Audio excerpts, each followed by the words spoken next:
আমার মরণ আসিবে কখন কেউ তো জানে না। আমার মরণ আসিবে কখন কেউ তো জানে না। আমি মরে গেলে আমায় তোমরা ভুইলা যাইও না। আমি চলে গেলে আমায় তোমরা ভুইলা যাইও না। আমার মরণ আসিবে কখন কেউ তো জানে না। আমার মরণ আসিবে কখন কেউ তো জানে না। এই দুনিয়া চিরজীবন থাকার জায়গা না। অন্ধকার কবর যে আমার আসল ঠিকানা। এই দুনিয়া চিরজীবন থাকার জায়গা না। অন্ধকার কবর যে আমার আসল ঠিকানা। সবাই রেখে আমায় চলে যাবে সঙ্গী হবে না। সবাই রেখে আমায় চলে যাবে সঙ্গী হবে না। আমার মরণ আসিবে কখন কেউ তো জানে না। আমার মরণ আসিবে কখন কেউ তো জানে না। কবর মাঝে মা বাবাকে দেখা যাবে না।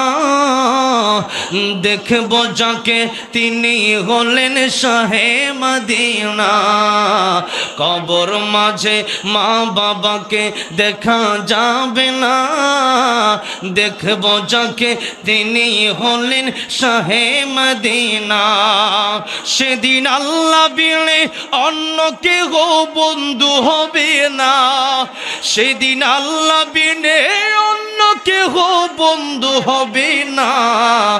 আমার মরণ আসিবে কখন কেউ তো জানে না। আমার মরণ আসিবে কখন কেউ তো জানে না। আমি চলে গেলে আমায় তোমরা বইলা যাইও না।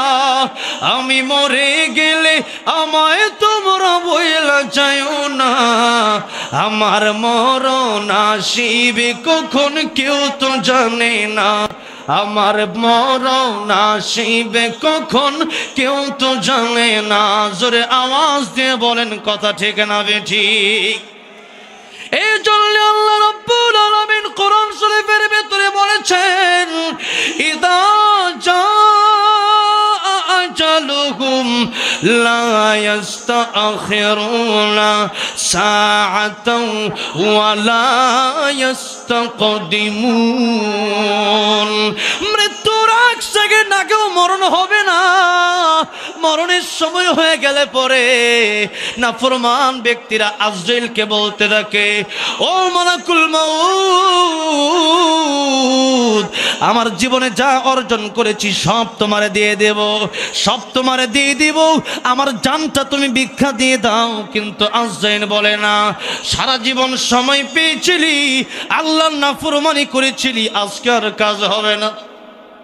তখন আজরাইলকে ডেকে বলে, আজরাইল, তামাম পৃথিবী সব তোরে দিয়ে দিলাম, যদিও তামাম পৃথিবীর মালিক সে না, কিন্তু কি করবে কি করবে, মৃত্যুর যন্ত্রণা যখন শুরু হয়ে যাবে, মালাকুল মাউতের কাছে ডাক দেয়া বলে, মালাকুল মাউত রে, তামাম পৃথিবীর সব সম্পত্তি তোমারে দিয়ে দিলাম, এর বিনিময়ে তুমি আমারে বাঁচায় দাও। কিন্তু আজরাইল বলবে না, এতদিন তোমারে আল্লাহ রাব্বুল আমিন সময় দিয়েছিল, মনে করেছিলে আরো 10 বছর 20 বছর বাঁচবে, কিন্তু না, হায়াতের সময় শেষ হয়ে গেছে। লৌহে মাহফুজের ভিতরে লেখা ছিল 30 বছর। 30 বছর থেকে 31 বছর হবে না, 30 বছর একদিন তোমাকে আর সময় দেওয়া হবে না। সারা জীবন এই চিন্তা করেই বাঁচতে হবে, যে কোনো সময় আজরাইলের গাড়ি চলে আসতে পারে। এই চিন্তা করে বসে থাকলে হবে না। আরো 20 বছর 30 বছর 40 40 বছর আমার হায়াতের জিন্দেগি আছে। না না, মৃত্যুর সময় যখন হয়ে যাবে মালাকুল মাউত তখন চলে আসবে। এই জন্যে সর্বক্ষণিক মৃত্যুর প্রস্তুতি নিয়ে থাকা লাগবে। আগামী 1 সপ্তাহ পরে, আগামী 1 মাস পরে ভালো হয়ে যাব, এই কথার কোনো মূল্য নাই। ভালো যদি হতেই হয় এখন থেকে তওবা করে ভালো হতে হবে, ঠিক না বেঠিক? এখনই তওবা করে ভালো হতে হবে। আরো 10 বছর 20 বছর পরে আগামী শুক্রবার থেকে ভালো হবো, হুজুর আগামী শুক্রবার থেকে নামাজ পড়বো। আপনি আগামী শুক্রবার পর্যন্ত বাঁচবেন এই গ্যারান্টি আছে? জোরে বলেন আছে? হযরতে বেলাল রাদিয়াল্লাহু আনহুর কাছে মালাকুল মাউত আসলো, বলল, বেলাল তোমারে আমার আল্লাহ সালাম দিয়েছেন, বলেন সুবহানাল্লাহ। হযরতে বেলাল কালো, কিন্তু তার দামটা কম না বেশি? জোরে বলেন দামটা কম না বেশি? আল্লাহর নবী, বিশ্ব নবী, রাহমাতুল লিল আলামিন, মেরাজের রজনীতে জান্নাতের ভিতরে আল্লাহ রাব্বুল আলামিন আমার নবীকে দেখালেন। আল্লাহর নবী জান্নাতের ভিতরে যাওয়ার পরে কে যেন হাঁটতেছে, হাঁটার আওয়াজ শোনা যায়। আল্লাহর নবী জিজ্ঞাসা করলেন, জিবরাইল রে, আমি আসলাম জান্নাতে, জান্নাতের ভিতরে কার হাঁটার আওয়াজ আমার আগে আগে শোনা যায়? জিবরাইল ডেকে বললেন, ইয়া রাসূলুল্লাহ, ইয়া হাবিবাল্লাহ, ওগো নবীজি আপনি এসেছেন জান্নাতে, আপনার আগে কেউ আসে নাই। কিন্তু দুনিয়াতে হযরতে বেলাল রাদিয়াল্লাহু আনহু হাঁটে, তার হাঁটার আওয়াজ এসে আল্লাহ রাব্বুল আলামিনের তৈরি জান্নাতের ভিতরে পৌঁছে যায়। বেলাল হাঁটে কোথায়? দুনিয়া তার এই হাঁটার আওয়াজ পৌঁছে কই পৌঁছে? জান্নাতের ভিতরে, বলেন সুবহানাল্লাহ। কি ভাগ্য হযরত বেলালের। আল্লাহ বলেন, ইন্না আকরামাকুম ইনদাল্লাহি আতকাকুম। আমি আল্লাহর কাছে কালো মানুষ আর ধলা মানুষ দিয়া সম্মান বিবেচিত হয় না। আমি আল্লাহর কাছে ধনী মানুষ, ধনী আর গরিব দিয়ে বিবেচিত হয় না। লম্বা খাটো দিয়ে বিবেচিত হয় না। মোটা আর চিকন দিয়ে বিবেচিত হয় না। আমি আল্লাহর কাছে যার অন্তরে যত বেশি তাকওয়া, তার দাম আমি আল্লাহর কাছে তত বেশি, বলেন সুবহানাল্লাহ। বেলালের ভিতরে ছিল তাকওয়া, তাকওয়া ভরপুর ছিল। এই জন্য বেলালের দাম এত বেশি। বেলাল হাটে দুনিয়াতে, তার আওয়াজ পৌঁছে যায় আল্লাহর তৈরি জান্নাতে, সুবহানাল্লাহ। সেই বেলাল রাদিয়াল্লাহু আনহুকে আল্লাহ সালাম দিয়েছেন, কিন্তু মালাকুল মউত বলতেছেন, বেলাল তোমার আল্লাহ সালাম দিয়েছেন ঠিক আছে, কিন্তু তোমার সময় নাই, কবজ করতে হবে, তুমি রেডি হয়ে যাও। বেলাল বলেন, মালাকুল মাউত আমি বেলাল আজকে থেকে না, বহু আগে থেকে ইসলাম গ্রহণ করার পর থেকেই আমি মৃত্যুর জন্য শহীদ হওয়ার জন্য প্রস্তুত ছিলাম, সুবহানাল্লাহ। কারণ নবীজি বলেছেন, শহীদ মৃত্যু হলে ওই মৃত্যুর যন্ত্রণা এত কম, একটা পিপিলিকা কামড় দিলে যত যন্ত্রণা হয় এতটুকু যন্ত্রণাও শহীদের হয় না, সুবহানাল্লাহ। এত মর্যাদা। শুধু তাই না, আল্লাহ তাআলা বলেন, ওয়ালা তাকুলু লিমান ইউকতালু ফি সাবিলিল্লাহি আমওয়াত বাল আহইয়াউ ওয়ালাকিন লা তাশউরুন। যারা শহীদ হয়ে যায় এরা মুর্দা থাকে না, এরা মরে না, এরা জীবিত থাকে, বলেন সুবহানাল্লাহ। এদেরকে রিজিক দেওয়া হয়। এত দাম শহীদের। এই জন্যে শহীদের মৃত্যুর পরে তাদের কবরে কোনো আযাব হয় না, সরাসরি কবরটাকে আল্লাহ জান্নাতের বাগান বানায় দেন। কিয়ামতের কঠিন ময়দানে আল্লাহ পাক কোনো হিসাব নাই, তাদের বিনা হিসাবে আল্লাহ তাদেরকে জান্নাতের মালিক বানায় দিবেন, সুবহান। জান্নাতে যাওয়ার জন্য শহীদ হওয়ার চাইতে সহজ পথ আর কোনো পথ, জান্নাত পাওয়ার সহজ পথ সে তো শহীদি মরণ। শহীদি মরণের চাইতে সুন্দর আর কোন পথ নাই জান্নাতে যাওয়ার জন্য। সবচেয়ে সহজ পথ হচ্ছে শহীদি মরণ। আর আজকে মানুষ জীবন দিতে ভয় পায়, মনে করে যদিও দেখতে দেখা যায় যে মানুষকে মারা হয়, আল্লাহর দিনের জন্য যারা শহীদ হয়ে যায় যদি দেখতে দেখা যায় অনেক কষ্ট হচ্ছে, কিন্তু না, এরা আল্লাহর তৈরি জান্নাত দেখতে পায়, বলেন সুবহানাল্লাহ। আম্মা জানা আয়েশা সিদ্দিকা রাদিয়াল্লাহু আনহা বললেন, ইয়া রাসূলুল্লাহ, ইয়া হাবিবাল্লাহ, ওগো নবীজি,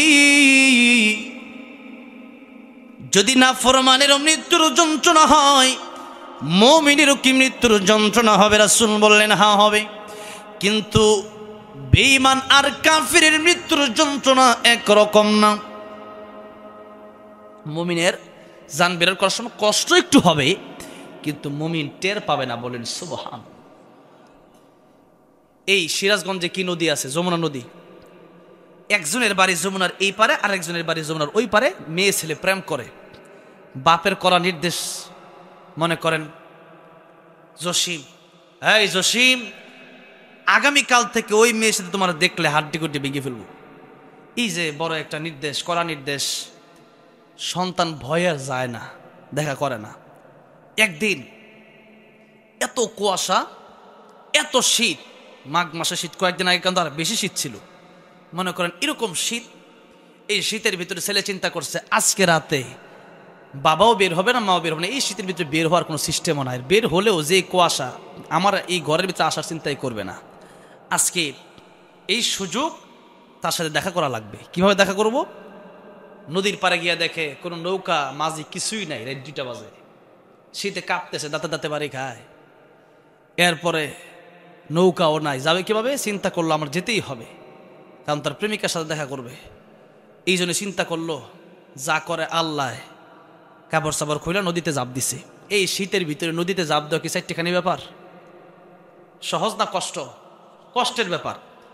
এরপরও সেখানে লাভ দিছে, ঠান্ডায় অবস্থা খারাপ, শরীর খালি কাঁপতেছে। এরপরেও নদী পার হচ্ছে সাঁতরায়া, কারণ নদীর ওই পারে গেলে তার প্রেমিকার সাথে দেখা হবে। এই যে নদীর ভিতরে সে নামলো, এটা কি কষ্ট হচ্ছে না? কষ্ট হলেও তার মনের ভিতরে কি কষ্ট আছে? মনের ভিতরে আনন্দ। যত নদী পার, যত কাছে যায়, ওই পাশে যত কাছে যায়, তত তার মনে আনন্দ। জোরে বলেন ঠিক না বেঠিক? ঠিক তেমনি ভাবে মুমিনের যখন জান কবজ করা হয়, তখন ফেরেশতারা আইসা ইমানদার বান্দার কাছে আল্লাহর সালাম জানায় যে আল্লাহ তোমার সাথে দেখা করতে চায়, বলেন সুবহান। যখন এই কথা শুনে আল্লাহ আমার সাথে দেখা করবে, আল্লাহ দেখা করবে, এই আল্লাহ দেখা করবে যখন বলে, এমনিতে জানটা নিয়ে যাওয়া হয়, তার যন্ত্রণা থাকে না, আনন্দে রূপান্তরিত হয়ে যায় আল্লাহ পাওয়ার প্রেমের জন্য, বলেন সুবহানাল্লাহ। আল্লাহর প্রেমে। আর মুমিনের অন্তরে কার প্রেম সবচাইতে বেশি? জোরে বলেন, কার প্রেম সবচাইতে বেশি? আল্লাহ। আল্লাহ নিজে বলেছেন, ওয়াল্লাযীনা আমানু আশাদ্দু হুব্বান লিল্লাহ।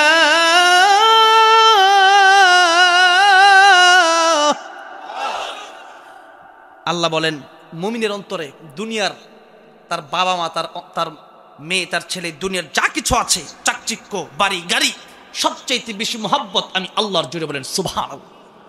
এই জন্য পয়গম্বর ইব্রাহিম আলাইহিস সালাম, ওনাকে যে মুহূর্তে আগুনের ভিতরে নমরুদ ফেলে দিবে, জিবরাইল আমিন আলাইহিস সালাম এসে জিজ্ঞাসা করলেন, পয়গম্বর ইব্রাহিম খলিলুল্লাহ, আপনি আমারে বলেন, আমি আগুন নিভায়া দেব। পয়গম্বর ইব্রাহিম বললেন, জিবরাইল, আমি তো কোনো অন্ধ আল্লাহর ইবাদত করি না, আমি তো সেই আল্লাহর ইবাদত করি যে আল্লাহ রাব্বুল আলামিন আমারে স্বচক্ষে দেখতেছেন। 24টা ঘন্টা আমার আল্লাহ রাব্বুল আলামিন আমারে দেখতেছেন। আল্লাহ দেখার পরেও যদি আগুনে জ্বলার পরে আল্লাহ যদি খুশি হইয়া যায়, আমি ইব্রাহিম আল্লাহর প্রেমে একবার নয়, 2বার নয়, 1000 বার আমি আগুনের ভিতরে জ্বলতে রাজি আছি। আগুনের ভিতরে ফেলে দেওয়া হচ্ছে ইব্রাহিমকে। আল্লাহ রাব্বুল আমিন বললেন, আগুন রে, আনারু কুনি বারদান ওয়া সালামান আলা ইব্রাহিম।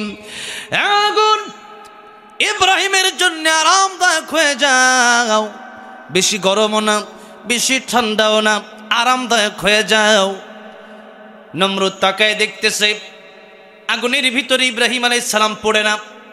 নমরুদ ডাক দেয়া বলল, আগুন রে, 2টা মাস লাকড়ি জোগাড় করে 30 হাত উঁচা দেওয়াল বানায়া এত বড় আগুনের ভিতরে আমি ইব্রাহিমকে ফেললাম, আমার দুশ্মনকে তুই জ্বালাইতে পারস না।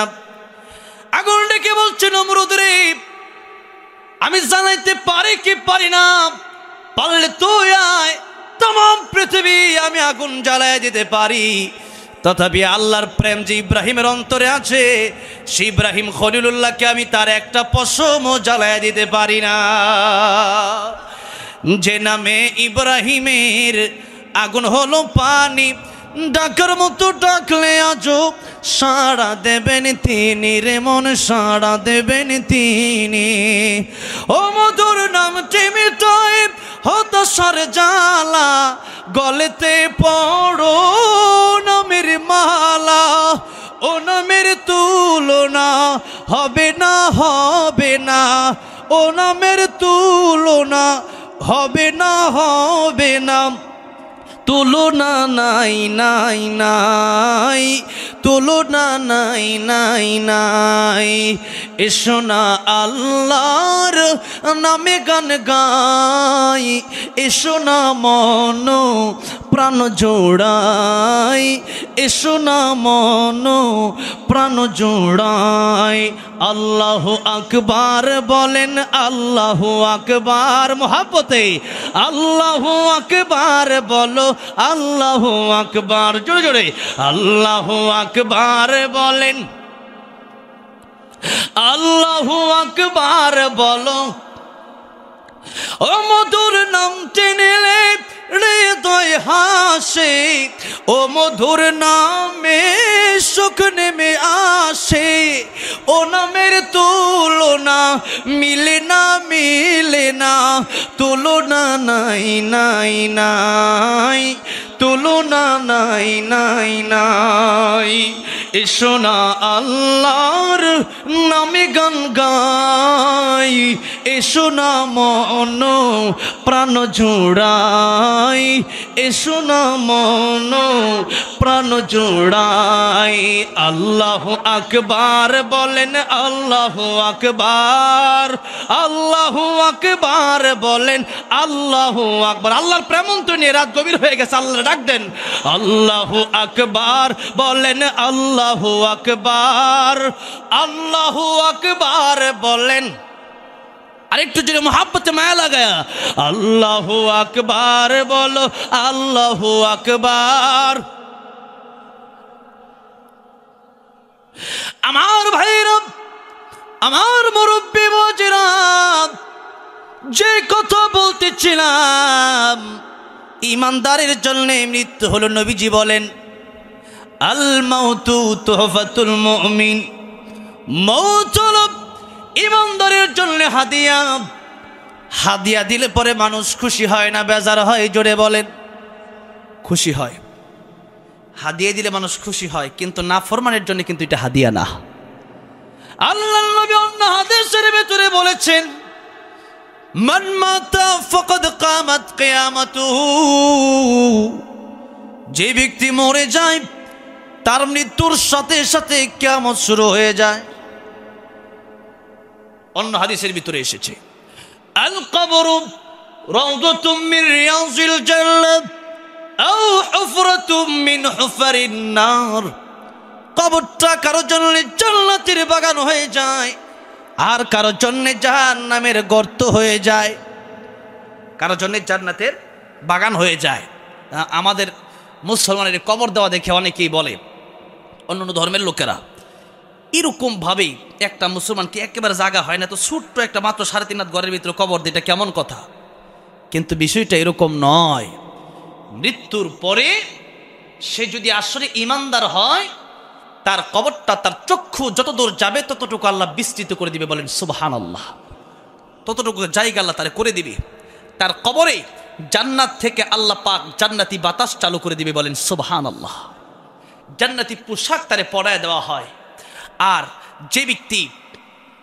যে ব্যক্তি নাফরমান, সেই ব্যক্তিকে যদি 3.5 হাত নয়, তারা যদি 3.5 বিঘা জায়গা দিয়া যদি তার কবর দেওয়া হয়, 3.5 বিঘা জায়গা তারা এমন চাপ দেবে তার এক জায়গার হাড়টি আরেক জায়গায় চলে যাবে, এক জায়গায় হাড় এক জায়গার হাড় আরেক জায়গায় চলে যাবে।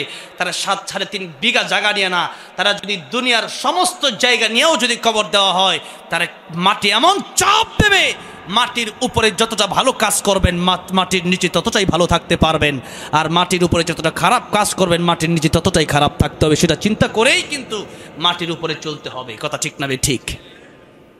এই জন্যে মৃত্যুকে কোনো মুমিন ভয় পায় না, মুমিন সাদরে গ্রহণ করে নাই মৃত্যু। কারণ জান্নাতে যাওয়ার জন্য আমাদের সামনে একটা বাধা আছে, সেই বাধাটা হলো মৃত্যু। জান্নাতে যাওয়ার জন্য কি বাধা বলেন? না মরলে জান্নাত পাওয়া যাবে না, আবার না মরলে জাহান্নামও পাওয়া যাবে না। তবে দুনিয়াটা, এই দুনিয়ার ভিতরে থাকার পরেও সবাই ইচ্ছা করলে শান্তি আনতে পারে না, শান্তি আসে না সবার ইচ্ছায়। আমার ভাইরা, আমার মুরব্বী বাবাজিরা, দুনিয়া পাওয়ার জন্যে এক্সট্রা কোনো শর্ত নাই, আলাদা কোনো শর্ত নাই। আর জান্নাত পাওয়ার জন্য শর্ত আছে না নাই? জোরে বলেন। জান্নাত পাওয়ার জন্য অবশ্যই শর্ত আছে।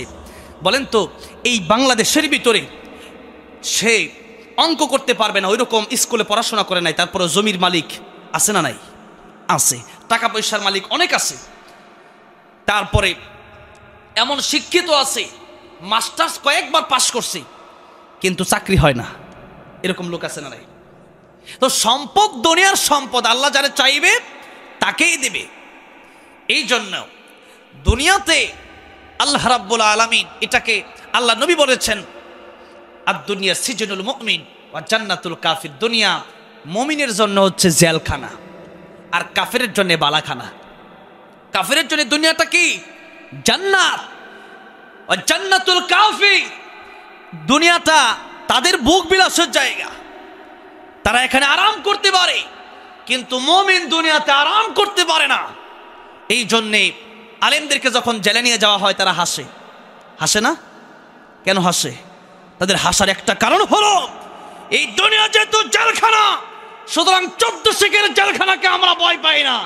দুনিয়াতে বাঁচতে হলে আল্লাহর কথা বলেই বাঁচবো, কারো দিকে পরোয়া করে আমরা কথা বলতে চাই না। আলেমরা জেলখানায় যায়, কয়েকদিন পরে পরে কোর্টে উঠানো হলে তারা হাসে। কেন হাসে? তাদের মনে এই চিন্তা আছে, বছরকে বছর আল্লামা সাইদুর রহমতুল্লাহ আলী 13 বছর কারাগারে কাটায় জীবনই দিয়ে দিলেন। জসিমউদ্দিন রহমানী সাহেব 10 বছর ধরে এখনো কারাগারে ভোগ করতেছেন। আপনার আবার জেলে নিয়ে যাওয়া হয়েছে, একবার ছেড়ে দিয়েছে, আবার ছেড়ে দেওয়ার পরে বাড়িতে না আসতে আবার জেলে নিয়ে গেছে। মা মারা গেছে, স্ত্রী তার ছেলে চলে গেছে, এরপরে তার ভাইকেও কারাগারে নেওয়া হয়েছে, তার ভাইও কারাগারে মারা গেছে। কত কষ্টের জীবন। তারা এই জীবনকে স্বাচ্ছন্দ্যময়, তারা এটা মনে করে যে আমার এই জীবন যদিও জেলখানায় পৌঁছে যেতে পারে, কিন্তু আমার এই জীবন জীবন নয়, এই দিন নয়, আরও দিন আছে, এই দিন নিয়ে যাবে সেই দিনের কাছে। যা করেছেন তার পাশ্চাত্য ভোগ করা অবশ্যই লাগবে। জোরে বলেন ঠিক না ঠিক? দিন একদিন আসবে, এই দিনকে সামনে নেওয়ার জন্য আবার একটা দিন আসবে। এই জন্যে মুসলমান হতাশ হয় না, মুসলমান চিন্তা করে আমার আল্লাহ ঠিকই আমার দেখতেছেন। জোরে বলেন ঠিক না ঠিক? সমস্ত ক্ষমতার মালিককে জোরে বলেন, সমস্ত ক্ষমতার মালিককে, রাজার রাজাকে জোরে বলেন কে? সে আল্লাহ রাব্বুল আলামিন দেখতেছেন, দিন দেখতেছেন, জালেমকেও দেখতেছেন, মাজলুমকেও দেখতেছেন, আল্লাহ সবাইকেই দেখতেছেন। একদিন ঠিকই বিচার হবে, সেদিন মানুষ ইন্দুরের গর্ত খুঁজেও পালাতে পারবে না। আমার ভাইরা, আমার মুরব্বী বাবাজিরা, এই জন্য দুনিয়া আমাদের জন্য আরাম করার জায়গা নয়, দুনিয়া কষ্টের জায়গা। আল্লাহ নবী, বিশ্ব নবী বলেছেন, আর দুনিয়া মাজরাতুল আখিরা, দুনিয়া তোমাদের কর্মক্ষেত, এই দুনিয়া তোমাদের মাঠ স্বরূপ, এই দুনিয়া তোমাদের ফসল ফলানোর জায়গা। যা লাগাবে জমিনে তা কিয়ামতের কঠিন ময়দানে তোমাদেরকে দেওয়া হবে। যা তোমরা লাগাবে তা কিয়ামতের ময়দানে তোমরা সচক্ষে দেখতে পারবে। ফামান ইয়া'মাল মিসকাল যাররাতিন খায়রান ইয়ারাহু ওয়া মান ইয়া'মাল মিসকাল যাররাতিন শাররান ইয়ারাহু। ভালো করলে সেটাও দেখতে পারবেন, মন্দ করলে সেটাও কিন্তু দেখতে পারবেন। দেখা যাবে, সবই দেখা যাবে স্পষ্ট। এই যে ক্যামেরা আজকে মাহফিল ভিডিও করতেছে, এই মাহফিল আপনি আগামীকাল বা পরের দিন কিন্তু যে তারা আপলোড করে, এটা কিন্তু আপনি পেয়ে যাবেন। যা যা করেছিলাম তাই কিন্তু দেখা যাবে। জোরে বলেন ঠিক না বেঠিক?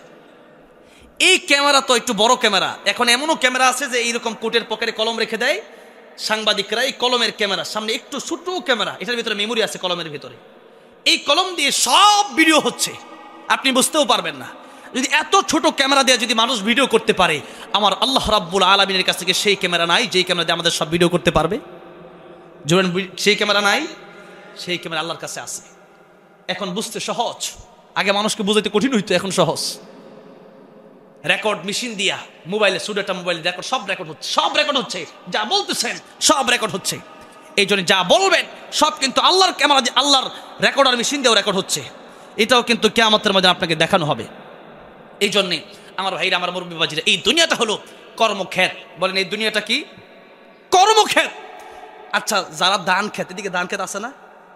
ধান খেতে যে কৃষক ধান লাগায়, চারা লাগায়, ধানের চারা, ধানের চারা লাগানোর সময় কি খুব আরাম? কি আরাম না কষ্ট? কষ্ট না। সকালবেলা ভাত খেয়ে যে বের হয়, সারাটা দিন রোদ্রের ভিতরে পুড়ে পুড়ে এই জ্বালা লাগায়, এই আরাম খাওয়া দাওয়া, সেখানে খাওয়া দাওয়া করে, সেখানে সারাদিন প্যাকের ভিতরে কত কষ্ট করে নাঙ্গল দিয়া সারাদিন এটা ঠিক কইরা এরপরে ধান খেতে চারা লাগায়। এই ধান খেতটা 3 মাস 4 মাস পরে ধান পাকে, এরপরে আরো 8 মাস 4 মাস কষ্ট করলে আরো 8 মাস বসে বসে খাওয়া যায় এই ধান। জোরে বলেন ঠিক না বেঠিক? ঠিক তেমনি ভাবে এই দুনিয়াতে কষ্ট করলে আখিরাতে আপনি গিয়ে খেতে পারবেন জান্নাতে। বুক বিলাস করার জায়গা মুমিনের জন্য দুনিয়াতে না, বুক বিলাস করার জায়গা মুমিনের জন্য জান্নাত। কোথায় বলেন? জান্নাত। ফজরের নামাজ পড়তে কষ্ট হয়, কষ্ট তো হবেই, কষ্ট তো হবেই। কষ্ট না করলে মিষ্টি মিলবে কেমনে? এক জায়গায় এসেছে আল্লাহ মানুষের, দুনিয়ার হিন্দুদের, কাফেরদের দরওয়াজা জানালা সিঁড়ি সব স্বর্ণ বানায় দিত যদি মুমিনরা হতবাক না হতো, আশ্চর্য না হতো। এমনি তো অনেক সময় টাকা দিয়ে আজকে সেই কুড়িগ্রাম এবং চট্টগ্রামের দিকে মানুষকে খ্রিস্টান বানানো হচ্ছে টাকা দিয়ে ব্রাকের লোকেরা, বিকাশের লোকেরা, এত আমাদের দেশের মধ্যে অনেক ক্ষতি করতে চাচ্ছে আমাদের দেশের মধ্যে।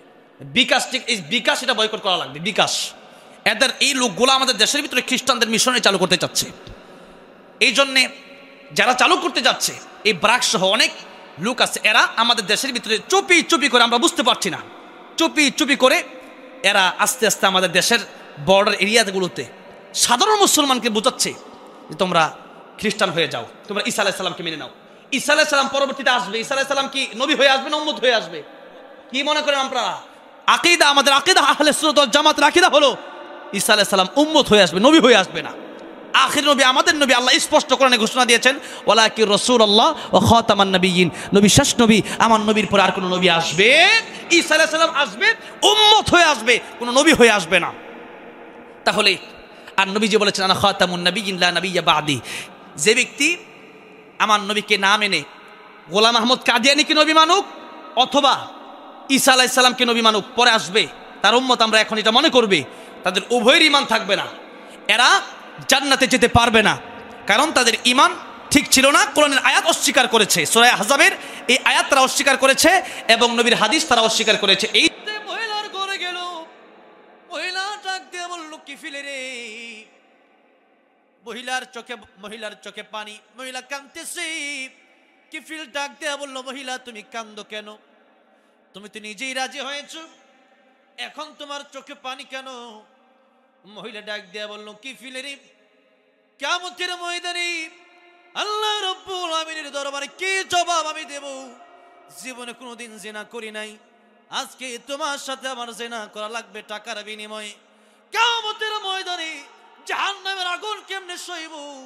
আমি এই জন্য কান্দি। কি ফিল বলল, তোমার কান্না দেখি আমার জীবনের ভিতরে পরিবর্তন এসেছে।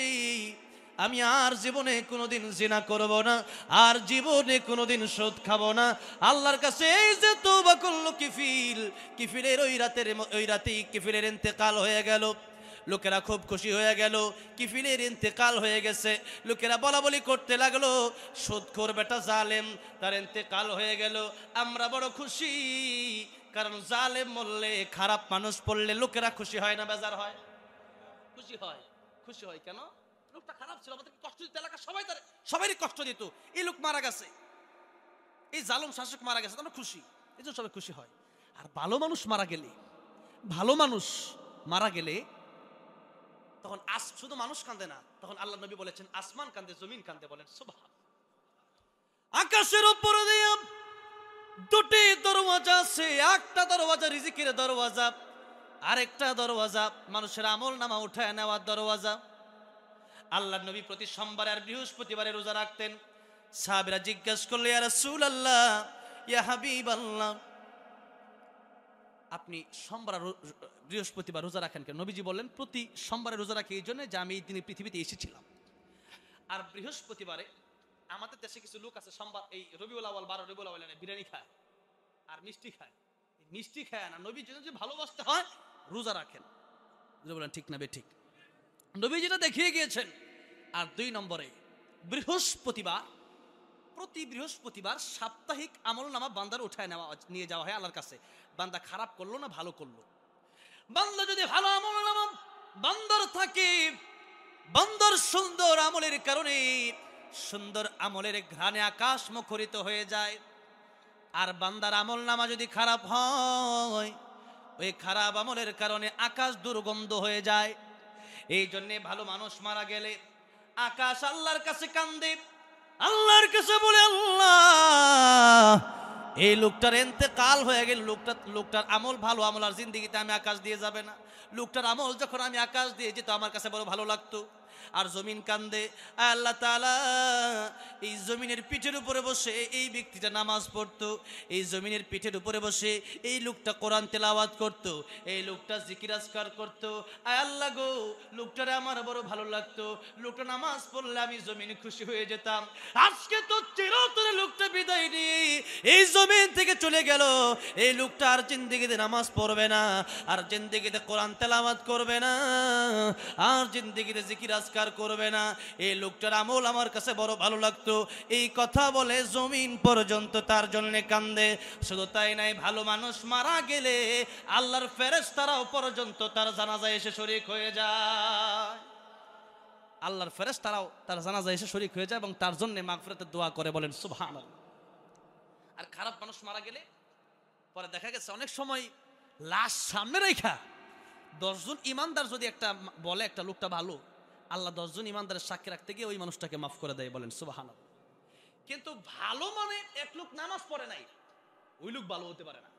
এক মেয়ে দেখলেন আপনার ছেলের জন্য, মেয়েটা খুব ভালো, সবকিছুই ভালো, ঘটক সাহেব বলল, কিন্তু ঘটক সাহেব বলল যে মেয়েটা সব ভালো, একটা সমস্যা। আপনি বললেন কি সমস্যা? বলল মেয়েটার চরিত্র ঠিক নেই। আপনি আপনার ছেলেকে এই মেয়েকে বিয়ে করাবেন, সব ভালো হোক, চরিত্র যার ঠিক নাই ভালো হইতে পারে। অনেকেই বলে আমাদের নেতা সাহেব নিতান্ত লোকটা খারাপ না, কিন্তু নামাজটা পড়ে না, খালি ব্রিজ করছে, কালভার্ট করছে, রাস্তা বানায় দিয়েছে, আমাদের খুব আদর আপ্যায়ন করে, কিন্তু নামাজটা খালি পড়ে না। এই লোকটা ভালোই। যে ব্যক্তি নামাজ পড়ে না, ওই ব্যক্তি আল্লাহরই চিনল না, সে ব্যক্তি ভালো হবে কেমনে? হ্যাঁ, সে ব্যক্তি ভালো হতে পারে। যে ব্যক্তি নামাজ পড়ে না আল্লাহর শত্রু, আল্লাহর বন্ধু হতে পারে না। আল্লাহর শত্রু দেশে ভালো মানুষ হবে কেমনে? আমার ভাইরা, আমার মুরব্বী বাজিরা, নামাজ যে ব্যক্তি পড়ে না, এই ব্যক্তি, আল্লাহ নবী বলেছেন বাইনাল আবদি ওয়া বাইনাল কুফরি তারকুস সালাহ। নামাজ যে ব্যক্তি পড়ে না, ইমানদার আর কাফেরের মধ্যে এটা হচ্ছে পার্থক্য। অন্য হাদিসের ভিতরে এসেছে মান তারাকা সালাতাম মুতাআম্মিদান ফাকাদ কাফার। যে ব্যক্তি নামাজ ইচ্ছা করে ছেড়ে দিল, সে কাফের হয়ে গেল।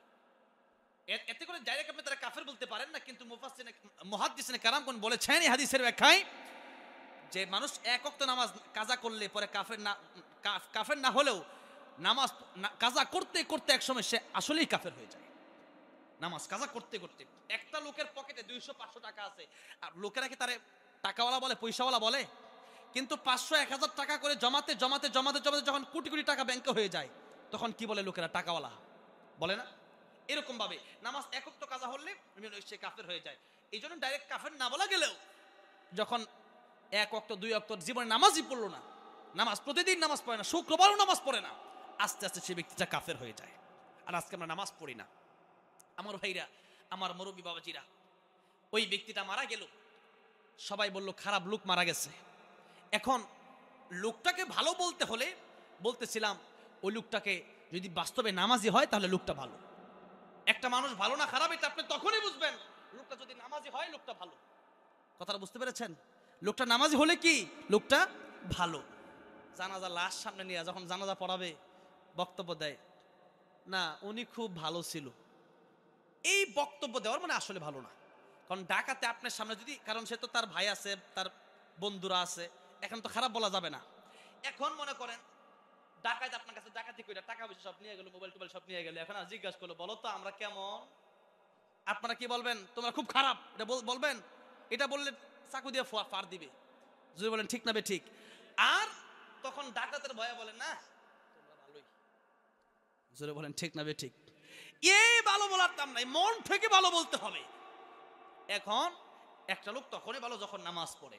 এবার আসুন, যে কথা বলতেছিলাম, কিফিল মারা গেল, লোকেরা সবাই খুশি হলো, জালেম মারা গেছে, সুদখোর মারা গেছে, ঘুষখোর মারা গেছে। কিন্তু আল্লাহর পক্ষ থেকে কুদরতি ভাবে জানায় দেওয়া হলো, এলাকাবাসীরা কিফিলের ব্যাপারে তোমাদের ধারণা খারাপ হতে পারে, কিন্তু কিফিল এমন তওবা আমি আল্লাহর কাছে করেছি, এই তওবা আমি আল্লাহর কাছে বড় ভালো লেগেছে।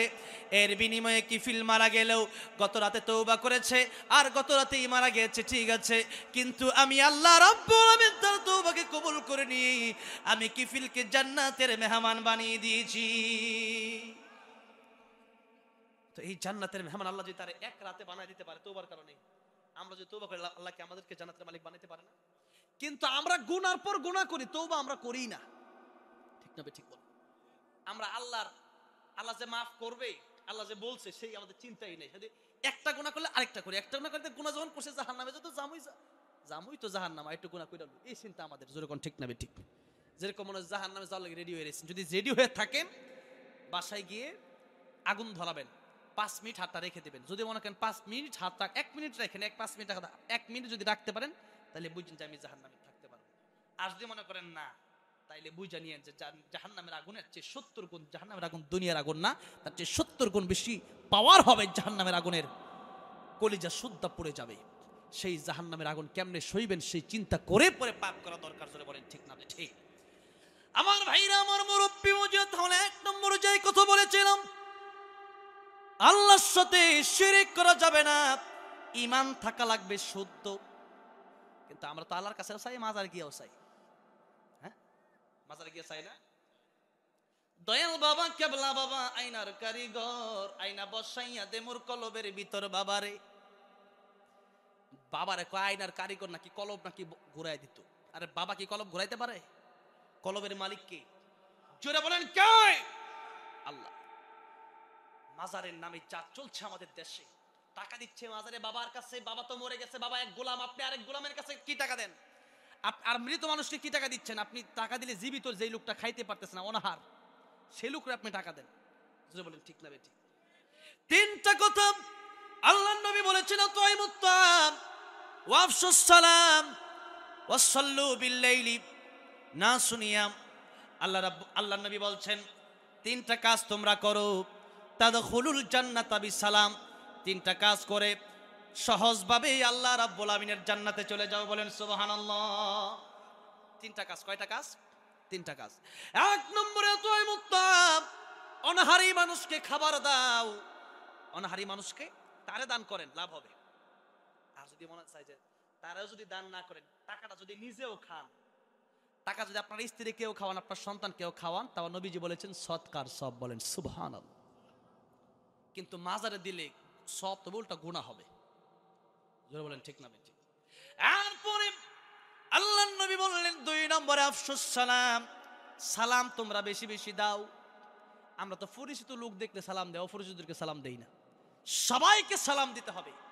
যাকে রাস্তায় দেখেছি, পরিচিত হোক অপরিচিত হোক, আলেম হোক গায়রে আলেম হোক, সবাইকে সালাম দিতে হবে। চেয়ারম্যান হোক, কর্মী হোক, বড় লোক হোক, গরিব হোক, স্বামী হোক, স্ত্রী হোক, ঘরে শান্তি নাই, আজকে থেকে প্রতিদিন সালাম দেন আপনার স্ত্রীকে ঘরে গিয়ে। দেখেন আপনার শান্তি আসে কি আসেন, আপনি দেখেন। কিন্তু সালাম নাই। স্বামী মনে করে আমারই তো বস মানবে, বস, এই বস মানবে চিন্তা করে সালামই দেয় না। সবাই নিজের বস মানলে কি আর সালাম দেয় না।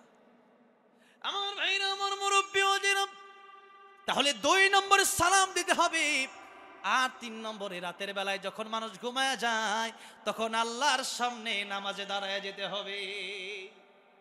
তাহাজ্জুদের নামাজ 5 ওয়াক্ত নামাজি পড়েন তো ঠিক আছে, এরপরেও রাতের বেলা সবাই যখন ঘুমায় যায় তখন নামাজ আদায় করেন, চোখের পানি ছেড়ে দিই, মানুষের কাছে যা বলা যায় না আল্লাহর কাছে বলেন, কেঁদে কেঁদে আল্লাহরে বলেন, আল্লাহ দুনিয়ার সমস্ত মানুষ ঘুমায় গেছে, পশু পাখি ঘুমায় গেছে, আল্লাহ আমি ঘুমাই না, তুমি কি আমারে মাফ করতে পারো না? এরকম কানলে, এরকম মায়া লাগায়া আল্লাহরে যদি আল্লাহ বলে ডাক দিতে পারেন, আমার আল্লাহ আপনার জীবনের সব গুনাহ মাফ করে দিবে। জুড়ে বলেন সুবহানাল্লাহ। আল্লাহ তুমি দয়ার সাগর, রহমানুর রহিম, তোমার দয়াই পূর্ণ আমার সারা নিশিদিন। ঠিক কিনা? এই জন্য আল্লাহ হচ্ছেন দয়ার সাগর, মায়ের সাগর। আল্লাহ নবী বললেন, মানুষ যখন ঘুমায়া যায় আল্লাহর সামনে 2-4 রাকাত নামাজ পড়ো, নামাজ পড়ো, আল্লাহর সিজদা দাও। যখন মানুষ সবাই ঘুমায়া যাও তখন তুমি যাই নামাজ বিছায়া চোখের পানি ছেড়ে আল্লাহর কাছে নামাজ পড়ো, কাঁদো। দেখবেন শুধু পরকালেই না, আপনি যদি তাহাজ্জুদ পড়তে পারেন আপনার দুনিয়াতেই সারাদিন মনটা শান্তি লাগবে। সুবহানাল্লাহ বলেন। আমার ভাইরা, আমার মুরব্বী বাবাজিরা, এই জন্যে এই 3 কাজ আমরা করতে পারবো না ইনশাআল্লাহ। অনাহারিকে খাওয়া দাওয়া দেব, মানুষকে সালাম দেব, আর কি বললাম, রাতের বেলায় মানুষ ঘুমায় গেলে নামাজ পড়তে হবে। নবী বলেন, তাদখুলুল জান্নাতা বিসালাম, সহজভাবে জান্নাতে চলে যাও। কবরে যাওয়ার পরে ফেরেশতারা বলবে, যাও যাও, তোমার জন্য গেট খোলা। বলেন সুবহানাল্লাহ। হাসরের ময়দানে ফেরেশতারা বলবেন, তোমার হিসাব সহজ, যাও তাড়াতাড়ি যাও, জান্নাত তোমার ডাকতেছে, আল্লাহু আকবার। এই 3 কাজ সহজ না কঠিন? সহজ, সহজ। এই সহজ কাজগুলো, হ্যাঁ যাবো ইনশাআল্লাহ। আমি শেষ করে দিচ্ছি। আমি তো লম্বা চড়া আলোচনা এমনি পছন্দ করি না, এরপরেও আলোচনা তো অনেক কিছু বলতে মনে চায়, কারণ আমাদের আমলের যে অবস্থা, এই জন্য বলতে মনে চায়। 2 নম্বরে আমি আগে একটা কথা বলেছিলাম, কয়েকটা কথা বলবেন, মধ্যে একটা বলেছিলাম ঈমান, শিরিক ছাড়া ঈমান। আল্লাহর কাছেও চান, মাজারে গিয়েও চান, কি ঈমান ঠিক থাকলো? 2 নম্বর, নামাজ 5 ওয়াক্ত জামাতের সাথে পড়তে হবে। আল্লাহ নবী জীবনের শেষেও অসুস্থ, বেহুশ হয়ে যাচ্ছে, এরপরও আলী রাদিয়াল্লাহু আনহু আর হযরত বেলাল রাদিয়াল্লাহু আনহু ওনাদের কাঁধে হাত দিয়া এরপরে এসেছেন, জামাতে শরীক হয়েছেন। বলেন সুবহানাল্লাহ। জীবনের শেষ কথা বলে গিয়েছেন নামাজ। এই জন্য নামাজ আমরা ছেড়ে দেব না। 3 নম্বরে, যদি জান্নাতে যেতে হয় হারাম খেয়ে জান্নাতে যাওয়া যাবে না, হালাল খেয়ে যেতে হবে। হালাল খেলে আপনার ইবাদত কবুল হবে, আর হারাম খেলে আপনার দোয়াও কবুল হবে না। আপনি যত নামাজই পড়েন, নামাজ পড়ে কোনো লাভ নেই। যদি হারামই খান তাহলে নামাজ পড়ার দরকার নেই। হয়তো নামাজ পড়েন, নাইলে হারাম খান, একটা করেন, 2 দিকে যাওয়ার দরকার নেই। কথাটা বোঝেন নাই? 2 দিকে যাওয়া যাবে না। এই জন্যে 2 নৌকায় পাড়া দেওয়া যাবে না। 1 নৌকা এদিকে, আরেক নৌকা এদিকে, মাঝখানে ঠাস করে নদীতে পড়বেন। জোরে বলেন ঠিক না ঠিক? 4 নম্বর কাজ হলো আখলাক ঠিক করতে হবে। 4 নম্বর কাজ কি? আখলাক ঠিক করতে হবে, আচরণ ঠিক করতে হবে। মানুষের সাথে মন্দ আচরণ করলে পরে এটার হিসাব কিয়ামতের মাঠে দিতে হবে। এটা বান্দার হক নষ্ট করা হবে। আল্লাহর হকে ছাড় থাকলেও বান্দার হকে কোনো ছাড় নাই। আল্লাহর হক মাফ করলেও বান্দার হক মাফ করবে না। 5 নম্বর, আল্লাহর ফরজ বিধানগুলো মানবেন, হারাম কাজগুলো থেকে বেঁচে থাকবেন সব সময়। আল্লাহ তৌফিক দান করেন, জোরে বলেন আমিন। আমার ভাইরা, আমার মুরব্বী, ওয়াজের শেষ কথা আমি বলবো, আল্লাহ রাব্বুল আলামিনের জান্নাতে যদি আমাদের যেতে হয়, ইহকালে কিছুদিন আমাদের কষ্ট করা লাগবে। ইহকালে যদি কষ্ট করতে পারেন, পাখির জন্য জান্নাত নেই, গরু ছাগলের জন্য জান্নাত জাহান্নাম নেই, দুনিয়ার গাছপালার জন্য, নদী নালার জন্য জান্নাত জাহান্নাম নেই। জন্য পাখির জবান থেকে যখন আল্লাহর ডাক বন্ধ হয়ে যায়, পাখির জবান বন্ধ হয়ে যায়, নদীর জবান থেকে যখন আল্লাহর ডাক বন্ধ হয়ে যায়, নদী তখন মরা নদী হয়ে যায়। গাছের জবান থেকে আল্লাহর নাম বন্ধ হয়ে গেলে গাছ মরা গাছ হয়ে যায়। কিন্তু বান্দার জবান থেকে আল্লাহর নাম বন্ধ হলে বান্দার জবান বন্ধ হয় না, বান্দার মৃত্যু হয় না। কেন হয় না? কারণ এই বান্দার জন্য শুধু দুনিয়া নয়, বান্দার জন্য পরকালে জান্নাত রয়েছে অথবা জাহান্নাম রয়েছে। অতএব দুনিয়াতে যেহেতু আমরা এসেছি, আমাদের দুনিয়া হচ্ছে কর্মক্ষেত, যা লাগাবেন তাই কিয়ামতের ময়দানে পাবেন। সুতরাং এই চিন্তা করে আগাতে হবে, এই দিন আমাদের শেষ হয়ে যাবে আর জান্নাতের দিন শুরু হবে, যেই দিনের কোনো শেষ হবে না। তিনটা জিনিসের জন্য মানুষের জীবনে কষ্ট হয়, মানুষের সব শান্তি তিনটা জিনিস দূর করে দেয়। এক নম্বরে হলো অসুস্থ হয়ে গেলে কষ্ট না, কষ্ট। দুই নম্বরে মানুষ বৃদ্ধ হয়ে গেলে পরে, বার্ধক্য আসলে পরেই মানুষের কষ্ট হয়। তিন নম্বরে মৃত্যু মানুষের জীবনের সব আনন্দ শেষ করে দেয়। জান্নাতের ভিতরে যাওয়ার পরে বলা হবে, আজকে থেকে তোমাদের আর কোনো অসুস্থতা থাকবে না, তোমাদের আর কোনো বার্ধক্য আসবে না। 33 বছর, কোনো রেওয়ায়াতে এসেছে 30 বছর। 30 বছরের যুবক বানায় আল্লাহ চিরজীবন রেখে দেবেন, জীবনে কোনোদিন বৃদ্ধ হবেন না। বলবেন, ও জান্নাতের যুবকেরা, দুনিয়ায় তোমাদের মৃত্যু হওয়ার কারণে তোমাদের জীবনের সব শান্তি শেষ হয়ে গিয়েছিল, আর আজকে জান্নাতের ভিতরে এসেছো, এই জান্নাতের ভিতরে অনন্তকাল বেঁচে থাকবা, আর জিন্দেগিতে কোনোদিন তোমাদের মৃত্যু হবে না। জোরে জোরে বলি সুবহানাল্লাহ।